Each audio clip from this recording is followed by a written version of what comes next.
歡迎來到少主離的魔玩頻道。今天我們再來玩52 Toys 的這款蜂鳥號。之前咱們也是玩過它一起的槍魚號，2盒加一起就可以完成合體了。紙品3件套，說明書、宣傳冊和這個收藏卡，額外的連接插頭，方便撬件的把玩神器，和一個非常迷你的小駕駛員。可動的關節非常多啊，堪比大雅克隆小人。透明匣体，方方正正，直接來開匣。和之前的槍魚號一樣，每個面对的都是非常整齊的。但這一回它是一個菱形的变形模式，那我们来直接開始拆它吧。第一步，撬起來黑色的這條鰭，雙段關節給它翻過來，根部這裡有插扣，180度打平，然後左右打開插頭。機頭的位置順着斜方向180度翻出，翅膀先撬開這一塊的插扣，旋轉一下打橫，3個葉片下方這裡也有小插扣，拆鬆，接着下方這裡的黑色插扣繼續拆鬆，跟這裡往起翻折一下，順着根部旋轉過來，接着從裡邊拆出來這一節雙段關節，繼續順着這裡的雙段關節打開插扣。180度翻到這面來，然後稍微掰一下，再順着這個大的根部旋轉過來。這個時候要斜着往下插，擺成一個45度的拐角造型。外側的這一條旋轉過來，扣子釘上，然後從白藍色中間旋轉一下，把這一塊的形狀和顏色拼齊。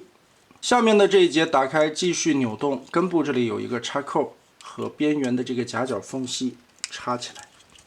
翅膀我們旋轉一下，放過來，把這裡擼起來，旋轉，打橫，3個葉片掰開。後邊的尾翼打開這裡的插扣，擺成斜着的角度，一邊我們就變好了。兩邊全部變好之後，就可以把中間的插扣結合鎖在一起。下方的起落架順着側面扣起來，後方的起落架拉出。順着這裡打開駕駛艙蓋，我們把小駕駛員放在裡邊。並不算複雜的變形過程，這架大飛機我們就搞定了。很難想象，從那麼點的一個匣體延展開以後，這個飛機的尺寸還是挺大的。上面的螺旋桨葉片，這些都是可以轉動的。而且順着這一塊根部還可以折到前方來，對吧？垂直起降起來是要這樣往前飛行的。身上的刻線還有這些塗裝的細節做的都是非常漂亮的。前方的駕駛艙蓋子在裡邊做了透明的磨砂玻璃，很好看。机腹部下方這裡也是比較整齊的，而且這兒還有2個小的蓋子可以打開。這些備用的連接插頭就可以收納到這個空間裡邊，在飛機狀態下也可以當一個運輸的貨艙的造型來使用，樣子看起來還是非常帥的。那我們來變成合體的部分，順着中間的連接關節左右跟這麼拆開，然後順着這一塊的關節扭過來放下來，左右順着這裡稍微張開一些角度，後邊這根棍子180度折疊過来，機頭下方這裡有一段折疊的關節，稍微往下壓一點點。胳膊的变形其實也是挺簡單的，先把這一塊盤起來，折上去，往後邊放。這一塊的零件旋轉一個90度，讓肘關節從前方露出來。下方這一塊折平，疊一下，貼放在這裡。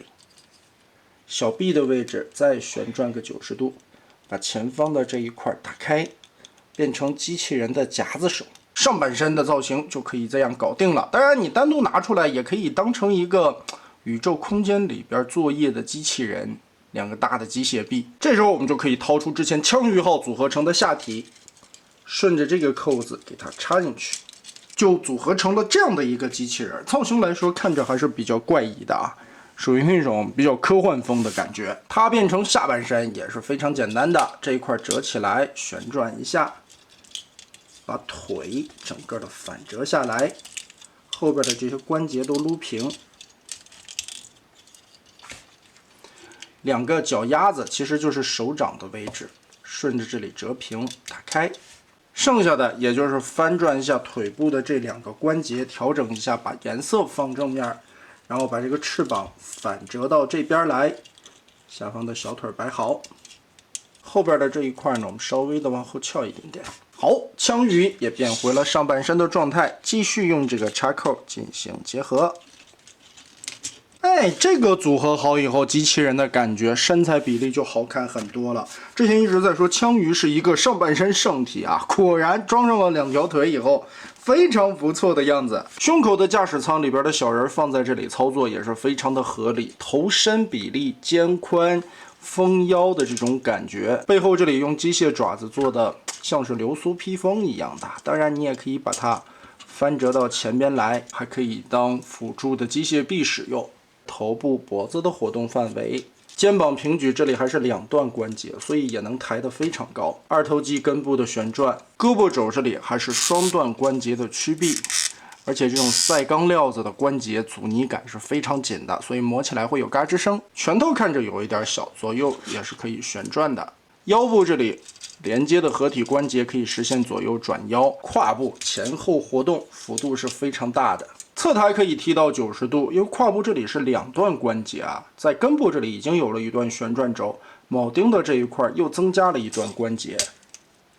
大腿根部變形需要左右旋轉，膝關節這裡其實也是2段，不過從這一段折起來看起來正常一些，再往後折的話，會從大腿的一半開始劈，就算做一個單膝跪下的蹲姿也是完全沒有問題的。其實作為這樣的腳型，我覺得沒有必要去做接地關節啊，但它還是給你做了。